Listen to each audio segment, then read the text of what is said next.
Hello everyone and welcome to the crypto session brief. We're on Tuesday the 24th of May 2022.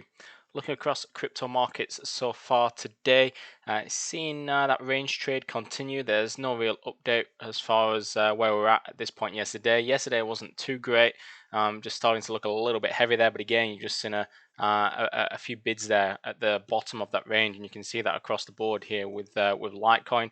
Litecoin didn't actually test the lows of its range yesterday, unlike Bitcoin, which was really putting that 28,680 handle under pressure. And Ripple continues to put in several lower highs in this recent move. So you're starting to see a slightly different pattern shaping up on Ripple. You're starting to see this triangular pattern form, and now we're coming right into the pointy end, aren't we here? So potential break. Let's see which way momentum flows today. Could equities roll over again? Of course, the direction of equities has been pretty key with where cryptos go. And of course, that was exacerbated last week or the week before, I think it was. Sorry, with Tether coin collapsing and noises coming out of Tether and all that kind of stuff.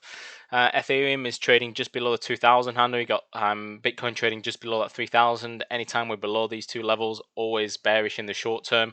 But until we take out that low or the recent lows, the range lows across the board, then we continue to trade within this range and continue to basically, that is the trade. You look to buy at the bottom of the range, sell at the top of the range, and then until we see signs of a strong break, and that'll be a daily close above, that's when you might start to see some new buyers coming in and some stops being wiped out, for example, in that particular example. So that's basically where we're at. There's nothing else really to add from my end. There's no major news that's come out of the space.